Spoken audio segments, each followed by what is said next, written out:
하나님의 말씀 시편 27편 3절 4절입니다. 한국교회가 그렇게 기도했던 사랑하는 형제자매들이 풀려나서 이제 돌아오게 될 것입니다. 얼마나 감사한지 모릅니다. 27편 3절 4절 우리 다 함께 읽도록 하겠습니다. 군대가 나를 대적하여 진칠지라도 내 마음이 두렵지 아니하며 전쟁이 일어나 나를 치려 할지라도 내가 오히려 안전하리로다.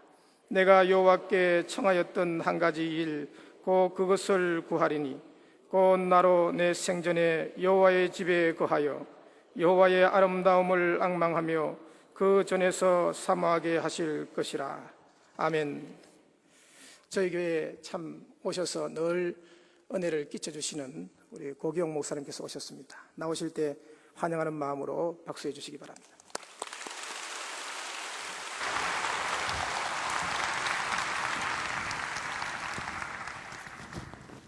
다시 한번 기도하겠습니다. 하나님 아버지, 이 밤 저희들이 하나님 앞에 모였습니다. 주님이 말씀하시기를 하나님께 나아가는 자는 반드시 그분이 계신 것과 또한 자기를 찾는 자에게 상 주시는 이심을 믿어야 할지니라 하셨사오니 주님 저희들이 믿습니다. 또한 기대하고 설레임과 감사와 흥분하고 있습니다. 주님, 우리의 기대보다 더 큰 것으로 응답하시기를 원하시는 주님이시여 축복하여 주시되 부족한 종이 하나님 말씀을 들었사오니 성령님이 주장해 주시고 인도해 주시기를 간구합니다. 말씀을 듣는 사랑하는 성도들도 사람의 말로 아니하고 하나님 말씀으로 받게 하여 주시고 그 말씀이 저희들 속에서 정말 하나님의 응답과 하나님의 모든 능력으로 역사되기를 원합니다. 예수님 이름으로 기도 올립니다. 아멘. 할렐루야.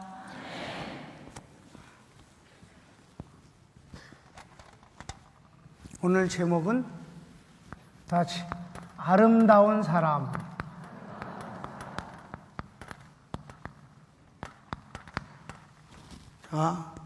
이 아름다운 사람의 주인공이 남자거든요.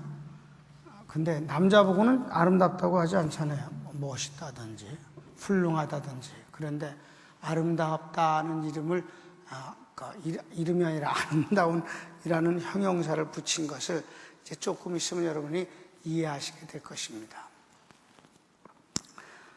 성경 전체 가운데서 하나님의 가장 큰 사랑을 받고 축복을 받은 사람이 누구냐?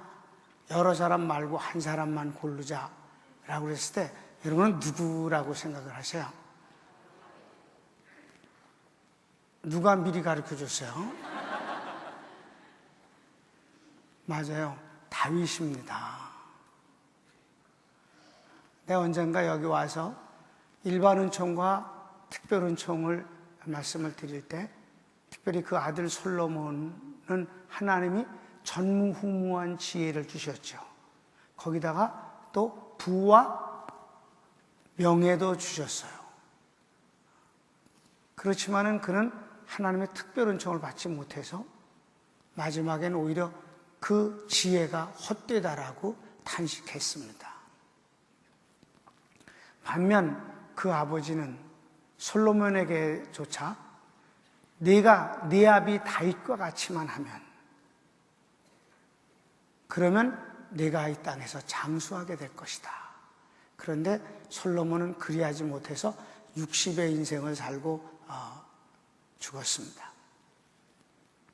그러니까 다윗은 왜 그가 최고의 축복자인가 하면 왕이 세워지든 그 외에도 모든 하나님의 기름을 붓는 사람이 세워질 때마다 하나님의 말씀은 네가 내 종 다윗과 같이만 하면 내가 너를 축복하겠다.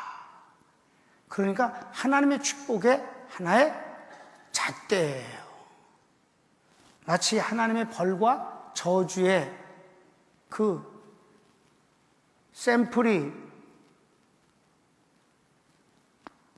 이스라엘의 최초, 북쪽 이스라엘의 그 초대 왕 여로보암이라는 사람이 있는데 그 사람은 망하는 자의 근본이 됐습니다. 다윗은 축복과 성공의 근본입니다. 제 개인적인 체험인데요. 1996년도에 제가 이스라엘로 돌을 사러 갔어요. 직접 갔어요. 그래서 이스라엘에서 돌을 갖다가 지었는데 그건 여러분 담임 목사님이 한번 저를 소개하는 것이 딴 건 웃고 그저 이스라엘에서 돌 갖다 지었다. 그리고 근사한 교회다. 그렇게 해주셨어요. 아주 이스라엘 이 석회암이 약간 분홍 색깔이 들어가 있는 그런 아름다운 그 돌입니다. 그래서 예루살렘의 유대인촌을 가리켜서 골든시티라고 하는 이유가 정말 석양에 그 반사되어지는 그 돌집들이 너무 아름다워요. 그걸 보고 옛날에 82년도에 이스라엘에 잠깐 공부한 적이 있는데 그때 아주 한 달간 거기서 머물면서 그게 너무 부러웠어요. 그래서 이 다음에 교회를 지을 때 이 돌 갖다 지으면 정말 좋겠다. 그런데 세월이 흘렀는데 하나님이 허락해 주셔서 그걸 짓게 됐습니다. 근데 이제 거길 갔는데 저는 모르고 갔어요. 대한항공이 거기 새벽 3시에 도착해요. 그래서 호텔을 이렇게 들어갔는데 보니까 아주 높은 지역의 호텔이에요. 제가 패키지 투어에 끼어들어갔거든요. 그래야 경비가 좀 덜 들어가니까. 그리고 나는 구경 안 해도 되니까 난 그동안 일하고 그 다음에 그들이 이제 갈릴리 호수 쪽으로 거쳐서 이제 시내산 거쳐서 이렇게 항구로 돌아오는 건 뭐 또 봐도 되니까 시내산 뭐 10번 올라가도 좋으니까 그건 같이 했어요. 근데 호텔이 아주 높아서 잠은 또 안 되잖아요. 그러니까 지금 이제 오늘 잘 버티자. 그리고 오늘 밤부터 잘 자게. 그리고 이제 그 발코니에 나가서 이제 샤워를 하고 그리고 이제 이 발코니에 나가서 해가 뜨는 걸 보면 유대 광야에서 그 해 뜨는 게 막 굉장하거든요. 그 막 시뻘건 덩어리가 올라오는 것 같아요. 그것 좀 이제 구경하겠다 여기 왔으니까 오랜만에 봐야지. 그러면서 나가서 이렇게 있는데 어둡지만 그래도 호텔이니까 뭐 현수막이 너무 붙었는데 보여요. 보니까 글쎄 그 해가 예루살렘이 이스라엘의 수도가 된 지 3000년 되는 해라는 거예요. 그게 현수막에 많이 붙었는데 놀라운 것은 3000년이 된 것과 함께 그 옆에는 다윗의 이름이 써있다 이 말입니다. 근데 여기저기 다 너무 많이 그런 게 써있어요. 그래서요 제 생각 거기서 충격을 받았어요. 3000년 전에 죽은 다윗이 지금 살아있구나. 다윗은 지금 죽은 게 아니고 살아있구나. 그런 생각이 드는 거예요. 그래서 하나님 나도 살아있을 때보단 죽었을 때 나를 더 아는 사람이 많아졌으면 좋겠습니다. 그런 기도를 했어요. 보통 죽으면 한 달 만에 다 잊어먹잖아요.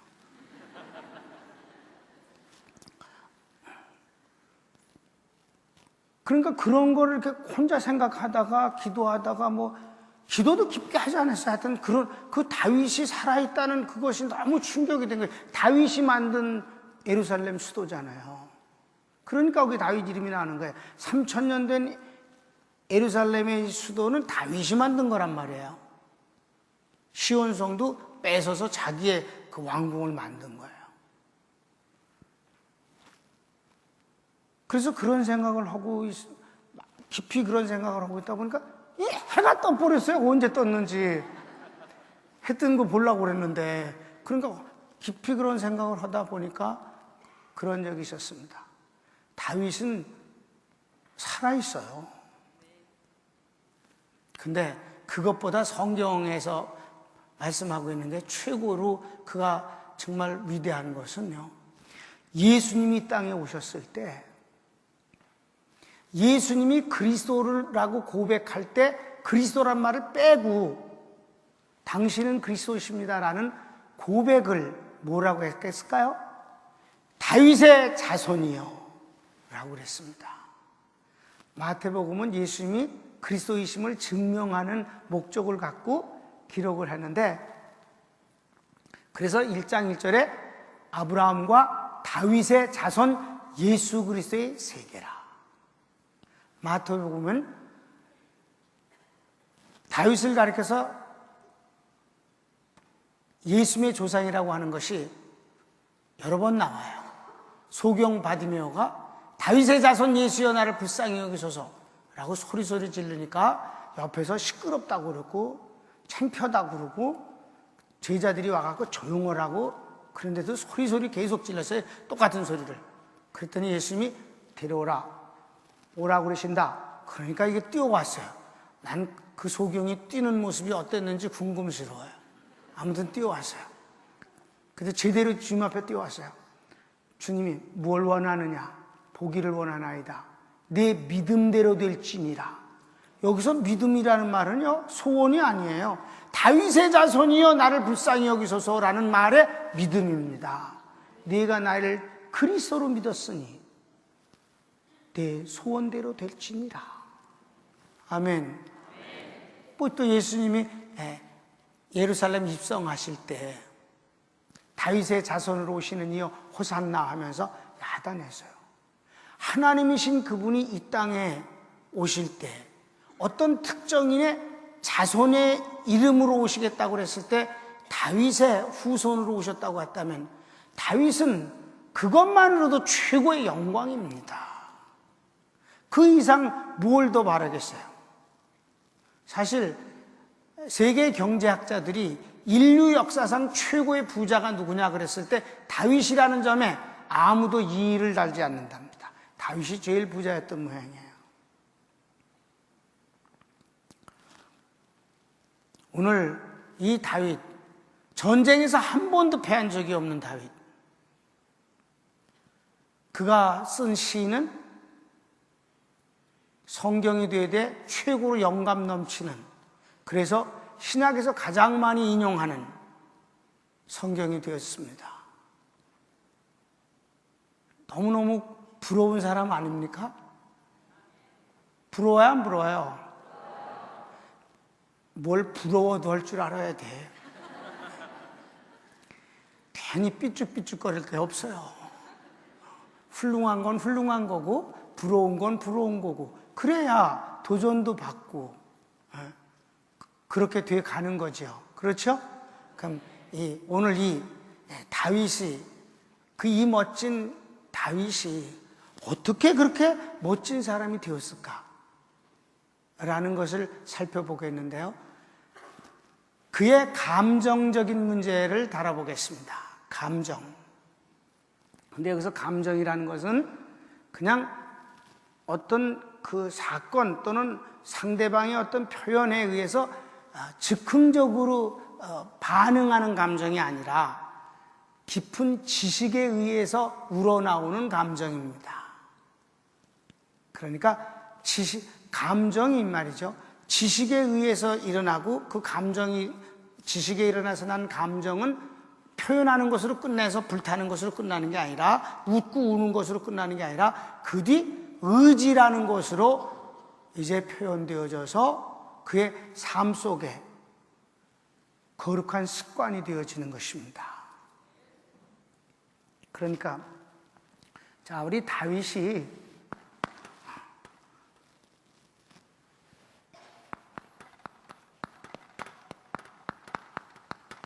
다 같이 소원. 다윗의 소원이 뭐냐?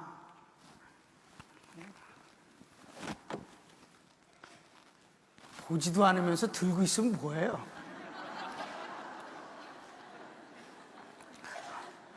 시편 27편 오늘 여러분이 본문 보셨어요? 그의 소원이 잘 나타나고 있어요. 이랬어요. 내가 여호와께 청하였던 한 가지 일, 그랬어요. 그것을 또 구하리니 내 생전에, 여긴 과거, 현재, 미래가 다 나왔습니다. 청하였던 한 가지 일, 과거입니다. 그것을 지금 또 구하리니 내 생전에, 미래까지. 그렇습니까? 한 가지를 청했다는 것이 여기서 가지수로 한 가지라는 뜻이 아니에요. 다윗은 시편을 통해서 수천 가지의 기도와 간구를 올렸습니다. 그렇습니까? 근데 왜 한 가지랄까요? 이 한 가지라는 것은 다 같이 최우선, 제일, 중심, 그런 의미입니다. 그러니까 모든 것에서 우선이고 모든 것보다 먼저이고 그리고 가장 중심적이고 근본적인 소원입니다. 과거에도 그랬고 지금도 그렇고 앞으로도 그렇습니다. 그 소원은 이것입니다. 그게 뭐냐? 그러니까 뭐 오래 사는 것도 아니고 부자도 아니고 나로 하여금 그 하나님으로부터 뭐가 아니라 하나님 자신입니다. 나로 하여금 여호와의 전에서, 성전에서 여호와의 아름다움을 앙망하게 하소서.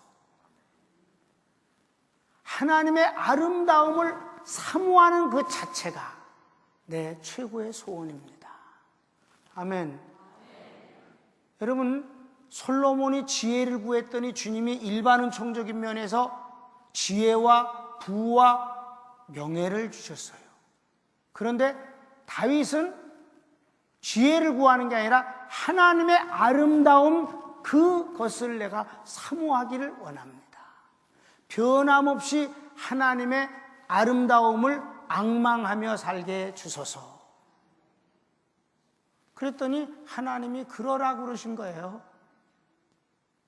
하나님의 모든 아름다움을 그에게 응답으로 주신 것입니다. 여러분, 취해 전에서 하나님의 아름다움을 사모하는 그것이 머리 좋아서 되는 것 아니고 힘 좋아야 되는 것도 아니고 돈 많아야 되는 것도 아니잖아요.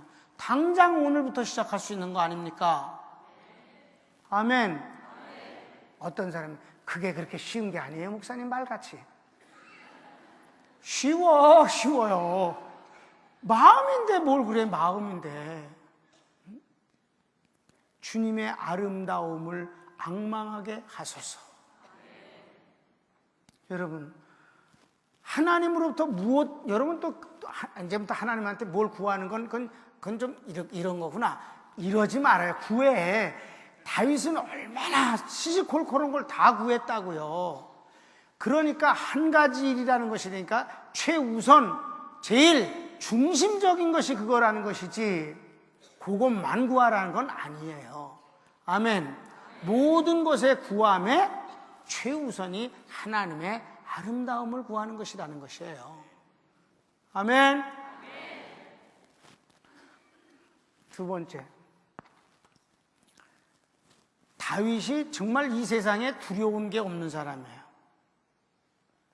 여러분, 그 소년 때부터 벌써 골리앗 쓰러뜨리는 거 보면 모든 사람들이 무서워서 나오지도 못했잖아요. 골리앗이 막 나와갖고 막 큰 소리를 치면서 약을 올리고 그래도 아유 나 안 약 올라 그러고 안 나가잖아요. 아무도 그냥 무서워갖고.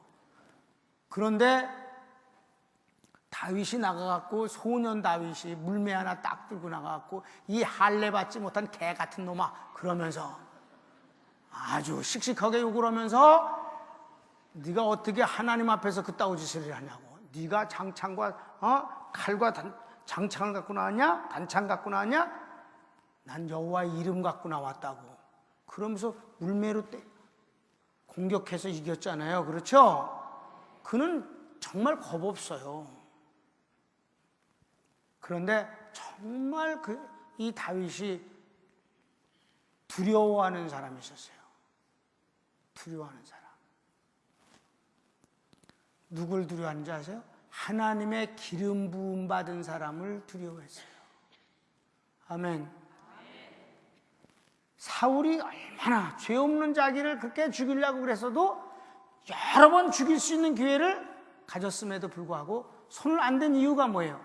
하나님의 기름 부은 사람이라고. 아멘. 다윗이 정말 막 머리에 재를 뿌리고 옷을 막 찢고 그러면서 회개를 하는 경우는 나단이라는 선지자가 그의 죄를 지적할 때였습니다. 사실 나단이라는 선지자는 이 많은 선지자들 가운데서 뭐 굉장한 영향을 미친 선지자도 아니에요. 이사야나 에레미야는 성경이 있잖아요. 그렇죠? 나단전선 없거든. 그러니까 나단은 보면은 그냥 선지자일 뿐이에요. 그냥 그런데도 나단이 이 다윗을 그 죄를 지적할 때 그냥 직설적으로 딱 지적한 게 아니고 아주 몹시 그 다윗을 막 망신스러워하고 아주 부끄럽게 만들면서 죄를 지적하거든요. 밧세바 사건 이후 이제 우리아를 죽였을 때 나단이 다윗한테 와갖고 이렇게 말했어요. 왕이시여, 이런 사람이 있습니다. 어떤 사람입니까? 양을 99마리를 갖고 있는데요, 옆집에 가난한 사람이 양을 1마리를 갖고 있습니다. 그 사람은 그 양이 아니라 가족과 같습니다. 같이 살고 같이 삽니다. 지금 예를 들어서 말하는 거예요, 나단이. 그런데 99마리 가진 사람이요, 100마리를 채우고 싶은 겁니다. 그래서 그 사람 거를 완력으로 뺏어서 100마리를 채웠습니다. 어떻게 하면 좋습니까? 그러니까 다윗이 막 화를 내면서 그런 인간이 어디 있느냐고 막 그러면서 하나님 말씀대로 그걸 갚을 뿐만 아니라 4배를 갚게 하라고. 그랬더니 당신이야? 밧세바 취한 것 때문에, 그리고 우리아를 죽인 그 사건을 그런 식으로 그 애를 지적했어요. 그러니까 왕이 얼마나 부끄럽고 화가 나겠어요. 한편으로는 부끄럽고 또 한편으로 화가 날 수도 있지. 여러분, 선지자들이 누구에 의해서 죽었어요? 같이 기름 부음 받은 왕한테 죽은 거예요, 여러분. 기독교는 언제나 권력에 의해서, 세상 권력에 의해서 핍박을 받는 것이에요. 순교는 그렇게 해서만 가능한 것입니다. 믿습니까? 사람을 죽일 수 있는 힘은 권력뿐이 없거든. 그러니까 같이 기름 부음 받은 왕이 같이 기름 받은 선지자를 죽이는 거예요. 제사장은 잘 안 죽여요. 왜? 제사장은 하는 일이 화해를 시키는 일이니까 뭐 그렇게 뭐 신경질 날 일이 없어. 선지자는 죄를 지적하거든. 그러니까 일로 와. 그리고 죽여버린 거예요. 그러니까 다윗이 얼마나 망신스러웠어요. 속상하고. 예화를 든 거예요. 알고 보니까 예화예요, 바로. 그랬을 때 웬만하면 기왕 회개할 거 나단 죽이고 나서 전체 회개할 수도 있잖아요.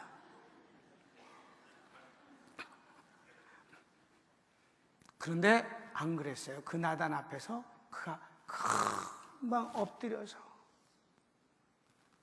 죄를 뿌리고 그리고 회개한 것입니다. 그가 정말 회개하는 모습이 처절한데 시편 51편에 그 회개하는 그 내용이 기록되어 있거든요. 근데 과장도 해. 내 눈물이 침상을 띄우나이다. 얼마나 울어서 침대가 뜨겠어요. 이 말도 안 돼. 그래도 막 그러면서 그때도 정말 간절히 기도하는 내용이 뭐냐 하면은 모든 벌을 다 받아도 좋습니다. 그런데 한 가지는 절대 나한테 그 벌은 내리지 마세요. 뭐냐? 내게서 성신을 거두지 마옵소서. 왜냐하면 성령 떠난 사울이 얼마나 비참한 인간이었는가를 제가 아주 평생을 보지 않았습니까? 사울 평생을. 그리고 비참하게 죽는 것을 봤어요. 아무튼 다윗이 제일 두려워하는 사람은 하나님의 기름 부음 받은 분을 함부로 하지 않았다는 거예요. 아멘. 그것은 사울을 두려워하는 게 아니에요. 사울에게 기름 부으신 하나님을 경외하는 마음입니다.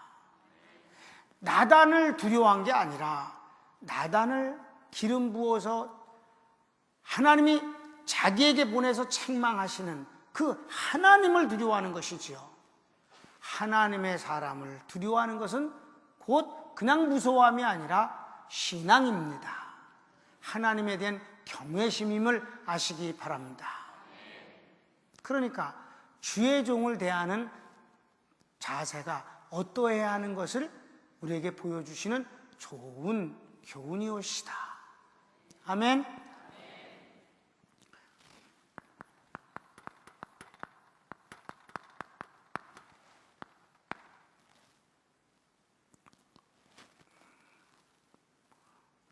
그분의 그 다윗의 최고의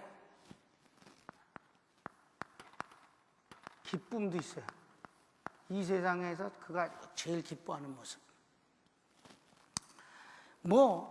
장가갈 때도 기뻤겠고, 전쟁에서 승리하면 기뻤겠고, 왕 됐을 때도 기뻤고, 나라를 통일시켰을 때도 기가 막히게 기뻤겠죠. 그런데 성경엔 그게 기뻐하는 모습을 기록하지 있지 않아요. 다윗이 정말 무지무지하게 기뻐하는 것은 언제냐 하면은 사무엘하 6장과 역대상 16장에 똑같은 내용들이 이제 기록되는데, 다윗이 왕이 되어지고 나라를 세울 때 제일 먼저 한 게 뭔지 아세요? 제일 먼저 왕 되자마자 제일 먼저 한 게 하나님의 법궤를 모셔오는 것이었습니다. 아멘. 엘리 제사장 때 전쟁이 일어났었고, 그때 하나님의 법궤를 갖고 나가서 전쟁을 하면 이길까 해서 나갔지만은 그때 법궤를 뺏겨버리고 말았습니다. 그리고 엘리 제사장의 두 아들도 죽었어요. 전쟁은 크게 패했습니다. 하나님의 법궤를 뺏어간 저희들은 이제 하나님을 자기네 수중에 넣은 것이라고 생각을 했지만, 여러분, 하나님은 여기서 하나님은 저기서도 하나님이신 것입니다. 그래서 그 모든 우상들이 무너져 버리고 말았고, 저희들이 막 온역이 곧 전염병이 돌아서 두려워갖고 얼른 보내버렸습니다. 오베레름 집에 있었습니다. 이제 다윗이 마침내 처음에는 실수했어요. 왜?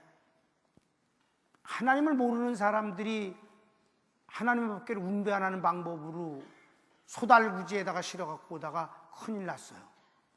그렇지만 이제 그 뒤 하나님의 법대로 하나님의 법궤를 모셔오게 되는 것입니다. 이때 다윗이 최고 일생에 제일 기뻐하는 거예요. 왕복을 벗어버리고 제사장이 입는 옷 가운데서 제일 좀 이렇게 좀 가벼운 거, 배로 된 에봇을 하나 얻어 입었습니다. 그리고 그게 긴 거리가 아니에요, 사실은. 그러니까 막 성가대를 다 동원하고 악기도 다 동원되고, 그리고 고아자손들이 법궤를 메고, 그리고 6발자국 걸어서 찬양하고 6발자국 걸어서 하나님 앞에 제사 지내고, 다윗은 그 앞에서 춤추고 뛰놀고 너무너무 신나게 놀아서요, 그 사울의 딸 미갈이 그때 다윗의 아내였는데 왕궁에서 이렇게 내려다 보니까 남편이 가관이야. 왕복도 다 벗어버리고 이상실한 그 에봇이라는 게 제사장들이 이 하나님 앞에서 일할 때 그 속에다 입는 옷이 있거든요. 그게 이렇게 발까지 내려오는 옷인데 이렇게 활동하기 위해서 옆이 이렇게 찢어졌어요. 근데 그걸 입고 뛰노느라고 춤을 추는데 아주 심하게 췄어요. 그러니까 이 미갈이가 내려다 보니까 진짜 망측스럽더란 말이에요. 근데 다윗이 얼마나 신나게 막 너무 기뻐갖고, 그래서 하나님 법궤를 모셨어요. 그리고는 내탕고를 열어가지고 왕의 개인 재산입니다. 열어갖고 온 백성 한 집에가 아니라 애도 할머니도 어른도 다 한 사람에게 똑같이 선물을 주는데 고기 한 덩어리, 떡 한 덩어리, 건포도 한 덩어리 이렇게 해서 전부 선물을 줬어요. 그게 그의 기쁨이었어요. 내 기쁨이다. 이 기쁨을 같이 하고 싶어서 우리 백성들과 이걸 같이 하고 싶어서 선물이다. 그래서 주군은 이제 집에 들어와서 가족들을 축복하려고 들어오니까 미가리가 기다리고 있다가 바가지를 긁어버렸어요. 당신이 왕인 체면에 저자의 비류들처럼 길거리에서 그냥 적당히 노는 애들처럼 그렇게 하체를 드러내고 내가 그걸 그대로 이렇게 말할 수가 없어요. 내가 점잖은 처지에.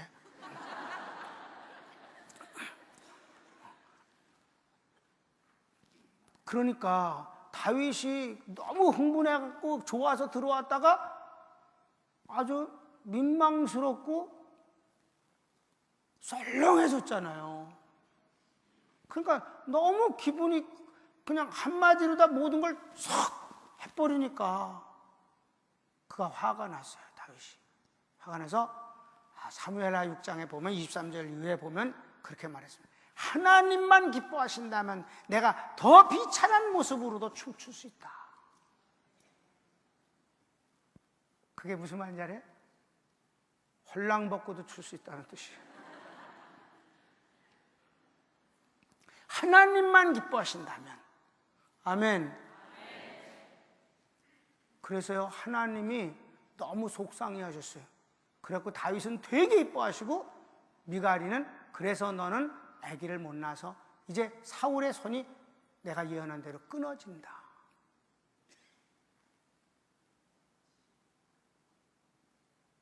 그러니까 하나님 앞엔 이쁘게 보이는 게 좋은 거예요. 그죠? 거기서 누가 교양 있게 말했느냐 그건 의미 없어. 다윗이 뛰놀았어요, 왕이. 그래서 좀 어떻게 됐나 봐, 보였나 봐. 그거 갖고 뭐라 그랬어요. 그랬더니 다윗이 하나님만 기뻐하시면 나 그까지 더불을 더 할 수도 있다. 하나님이 맞아 그래. 물론 성경에 없어요, 그런 말씀이.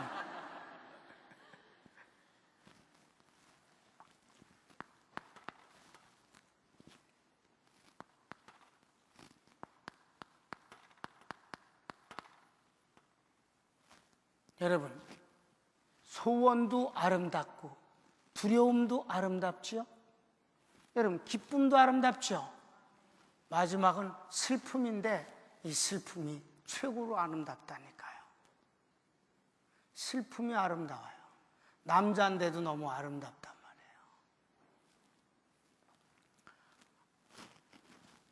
이 기쁨과 슬픔은 곧바로 이어지는 사건이에요.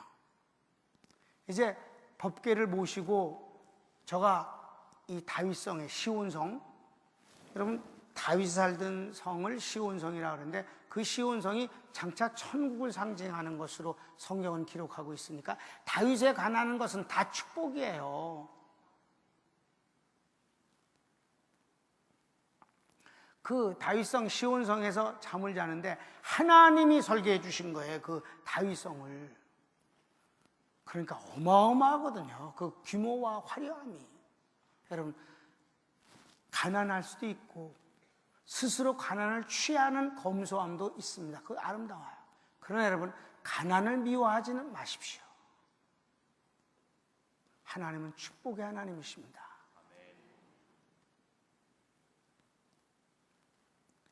하나님이 다윗의 집을 설계해 준 거 보면 너무하다 싶단 말이에요. 그게 바로 하나님이셔요. 하나님이 여러분을 축복 주시길 원하셔요. 여러분이 자식이 풍요롭고 아름답게 살면서 사랑을 하고 남도 도와주고 하나님 잘 섬기고 그럼 좋겠지요. 없어서 맨날 힘들고 궁색스럽고 고통스러운 것이 그게 좋겠습니까? 여러분, 자식에 대한 마음이 하나님이 우리에 대한 마음과 같다는 것을 아시면 됩니다. 가난을 미워하면 안 됩니다. 난 그럼 화가 납니다. 학교에 합격을 했는데 등록금이 없어서 그 학교를 포기한다면 그 가난이 아름답습니까? 배가 고픈데 사 먹을 것이 없는데 가난을 미워해 보십시오.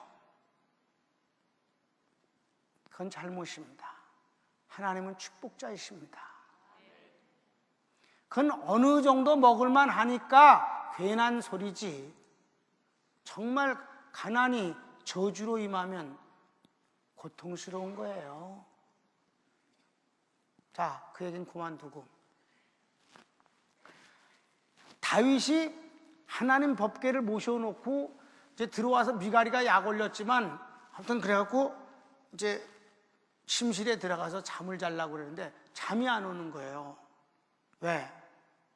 모신 것까지는 좋았는데 모시고 들어와 보니까 하나님의 법궤를 모신 장막은 옛날 출애굽기 때 조립식 그 장막이란 말이에요.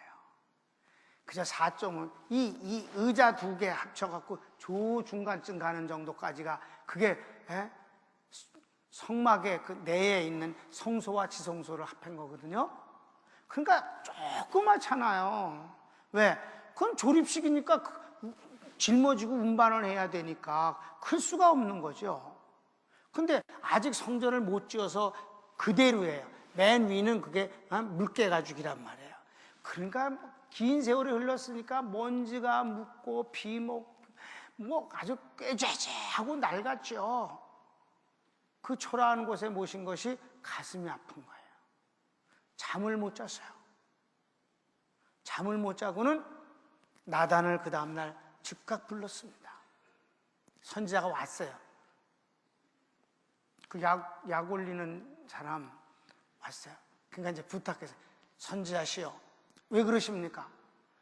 내가 하나님의 법궤를 모시고 보니까 하나님이 내게 지어준 이 다윗 내 성은 이렇게 어마어마하고 화려한데 법궤를 모신 하나님의 집은 저렇게 초라하니 내가 잠을 이룰 수가 없습니다.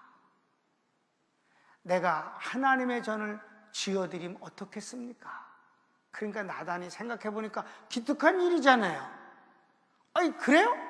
참 좋은 생각이네요. 왕의 소위대로 하십시오. 정말입니까? 너무 좋아했어요. 그래, 그럼요. 나단이 집에 왔어요. 기도하는데 하나님, 네 맘대로 하냐? 네가 하나님이냐? 다윗은 안 돼. 왜냐하면 걔는 피를 너무 많이 흘렸어. 안 돼. 그리고 잔인하게 흘린 피, 우리 아이를 죽인 피. 안 돼. 가서 안 된다고 그래라. 그러니까 나단이 그냥 헐레벌떡하고, 내가 실수했습니다. 하나님이 그러시는데 안 된대. 왕은 안 된대. 피를 너무 많이 흘려서 안 된대. 그때 다윗이요, 너무너무 절망합니다. 그래갖고 슬퍼하는데 그 슬픔을 아무도 위로할 수가 없는 거예요. 우리 성경을 한번 봐야 되겠어요? 사무엘하 6장이나 7장부터 나오고 역대 상 17장에도 나오는 거거든요. 어디를 보시든지 마음대로 보세요.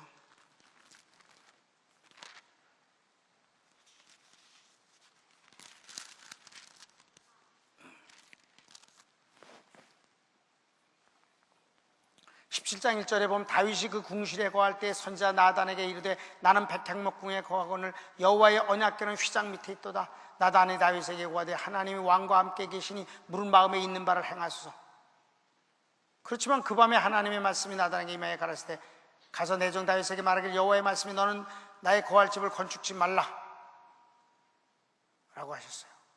이 건축지 말라는 것에 대한 구체적인 것은 다윗이 2번이나 말합니다. 피를 많이 흘려서 그랬다고 스스로 얘기했어요. 그러니까 다윗이 막 물론 슬프는 일이 많이 있었지만은 이렇게 슬퍼하고 절망하는 모습이 별로 보이지 않아요. 그러니까 하나님이 마치 다윗한테 큰 잘못을 한 것처럼 다윗의 마음을 위로하려고 그러십니다. 그게 이제 과거를 들어서 공치사를 하십니다. 야, 먼저 이랬어요. 다윗아, 있잖아, 나 집 필요 없어. 내가 무슨 집 속에 사냐? 내가 하나님인데. 내가 언제 집 줘달라고 그랬어? 나 집 필요 없어.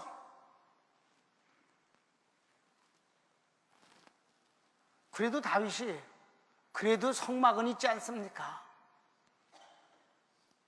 있잖아, 너 뭘 그렇게 실망하냐?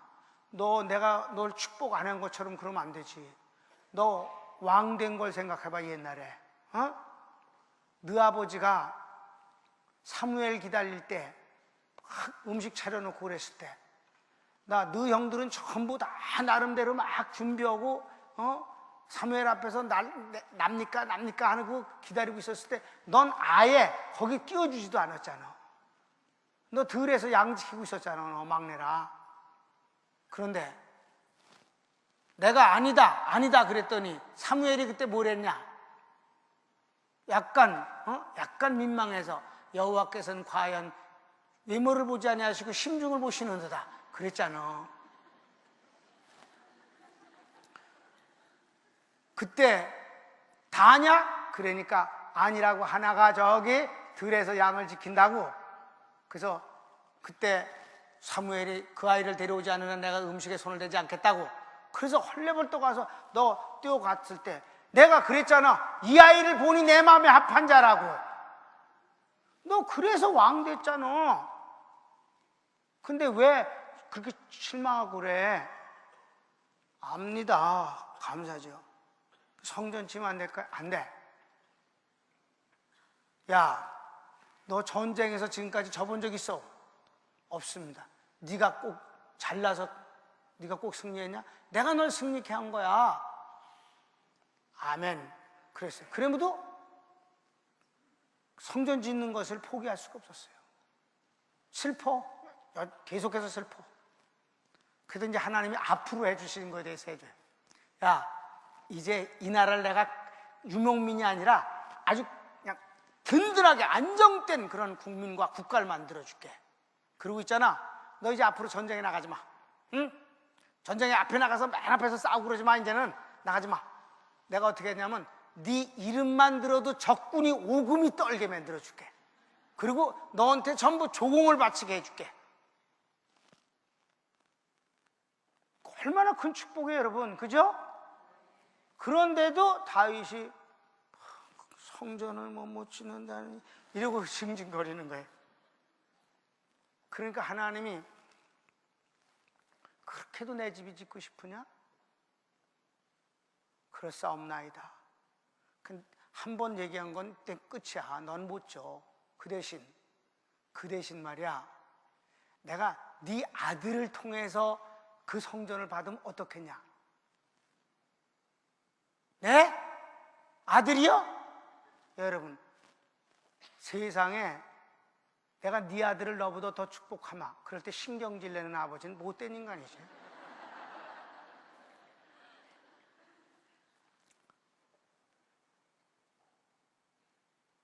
하나님이 아들을 통해서, 그것도 그 밧세바 사이에서 난 아들을 통해서 내가 성전을 받으면 어떻겠냐.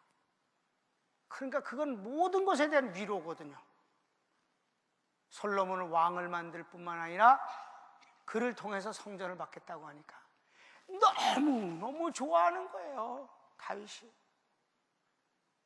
그래가지고 하나님이 그토록 네가 내 집을 짓는 게 그렇게도 좋고 그렇게도 소원이냐.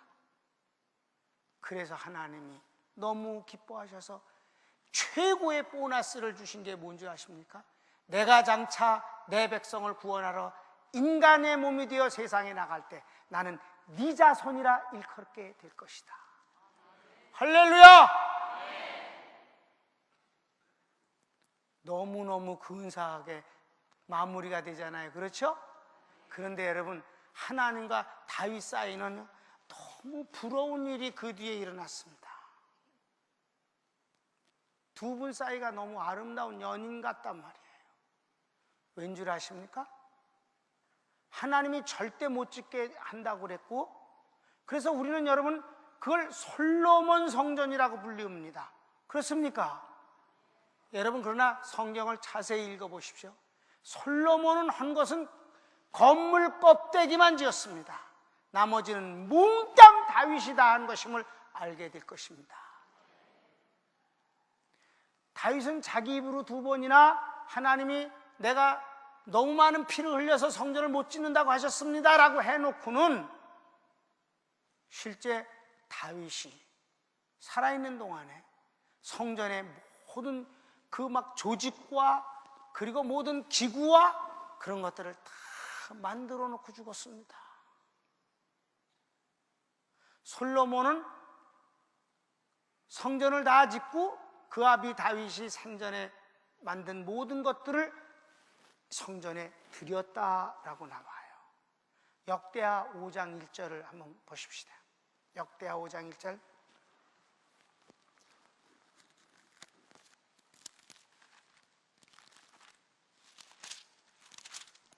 다 같이 읽으실까요? 시작. 솔로몬이 여호와의 전을 위하여 만드는 모든 것을 마친지라 이에 그 부친 다윗이 드린 은과 금과 모든 기구를 가져다가 하나님의 전 곳간에 두었더라. 아멘. 그런데 이런 놀라운 일이 사실상 그 전에 어떻게 진행됐느냐 하면은 여러분 역대상 22장을 보세요.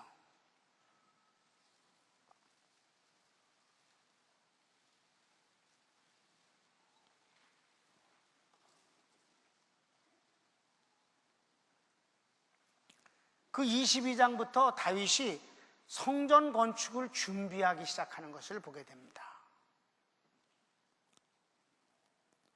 벌써 석수를 다 모으고요, 막 모든 것들을 다 준비하는 거예요. 다윗이 명하여 이스라엘 땅에 오고 하는 이방 사람을 모으고 석수를 시켜 하나님의 전을 건축할 돈을 다듬게 하고, 다윗이 또 문짝목과 거물못에 쓸 철을 한없이 준비하고, 또 심이 많아서 중수를 셀 수 없는 놋을 준비하고, 또 백향목을 무수히 준비했으니 이렇게 전부 다.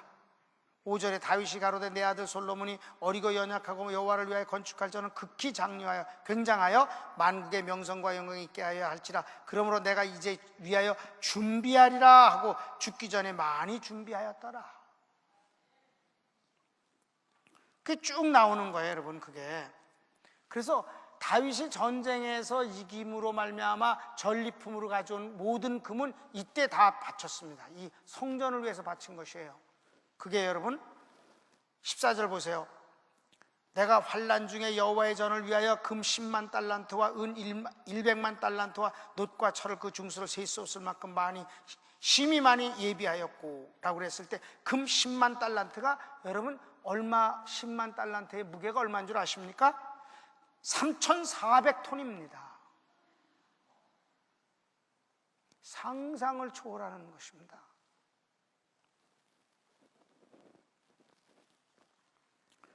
그 다음에 23장은 레위 사람들이 일하는 것을 전부 조직하고, 24장은 제사장이 맡을 일을 하고요, 25장은 성가대 조직에 대해서 말하는 것입니다.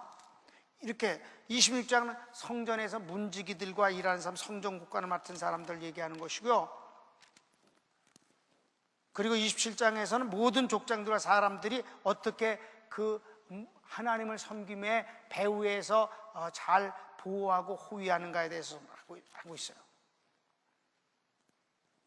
28장에 가면요, 다윗이 성전 건축을 지시하는 것을 보게 되는데 참 재밌는 게 나와요.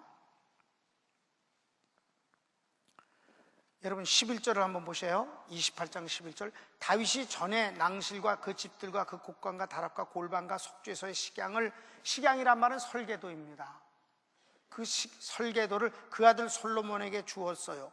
그런데 이 설계도를 어떻게 만들었는 줄 아세요? 놀라운 일이 있어요. 12절에 뭐래요? 또 성신의 가르치신 모든 식양이라고 그랬어요. 성신이 그 설계도를 가르쳐 주셨다. 할렐루야. 근데 하나님이 여기서 눈 감고 아웅을 하시는 게 나오는 게 여호와가 뭘 했다는 말이 한 번도 안 나오는 거예요. 뒤로 싹 숨으신 것 같아요. 그리고 성신이 가르쳐 주셨대요. 더 재밌는 건 여러분 19절에 다윗이 가로되 이 위의 모든 것의 식양을 여호와의 손이 내게 임하여 그려 나로 알게 하셨느니라. 여호와의 손이래. 여호와가 아니라. 다른 때는 다 여호와가 말씀을 직접 하시고 여호와가 안 돼! 그러고 다 그러시더니, 그러니까 이게 뭐예요? 하나님이 못 짓게 해놓으시고는 다윗이 어찌나 하나님의 짓는 이 성전 짓는 걸 사모하는지. 그래서 솔로몬을 통해서 받겠다고 하시고는, 여러분, 건물이 중요합니까? 건물 안에서 제사 지내는 게 더 중요합니까? 두말할 것도 없죠. 제사가 더 중요한 것이죠. 다윗에게는 성령이 설계도를 다 그려주시고, 그래서 다윗은 그 설계도대로 모든 제사의 기구들을 다 만들었습니다. 솔로몬은 껍데기만 지었습니다. 하나님은 모른 채 하신 것입니다. 못져! 그래 놓고는 모른 채 하시면서 성령을 통해서는 전부 설계도 못 주시고, 두 분이 뭐 하는 거야 지금? 여러분, 아름다운 사이가 아닙니까? 부럽지 않습니까? 여러분, 내가 제목을 훌륭한 사람이라고 안 하고 아름다운 사람이라고 한 이유를 이제 아셨습니까? 이건 완전히 연인입니다. 하나님과 다윗이 연인 같아요. 모른 채 하시고 솔로몬이 지었다고 그러시면서. 자, 이제 마무리를 하면 이 다윗의 소원, 두려움, 기쁨, 슬픔은 다 감정입니다. 이건요, 오늘 당장 이 시간부터 곧바로 우리가 할 수 있는 일입니다. 아멘. 그분을 사랑하는 게 감정이잖아요. 이제 사랑하게 되어지는데 그 지식이라는 것이 중요하죠. 근데 그 지식이, 성경에서 나오는 지식은 기노스코라고 그래갖고 그냥 지식이 아니라 그 지식이 체험으로 되어지는 지식을 말하는 것입니다. 체험. 하나님은 우리가 믿어드리는 게 아니라 그분을 만나는 것입니다. 그래서 그분을 믿는 걸 뭐라고 그랬습니까? 영접하는 사람, 곧 그 이름을 믿는 자들에게입니다. 영접이라는 체험이 중요한 것입니다. 그러니까 다윗이 하나님을 사랑하는 것은 전부 체험을 통한 감정이 올시다. 그러니까 체험이 있을 때 그거는 아무도 그것을 없는 것으로 지울 수는 없는 것이에요.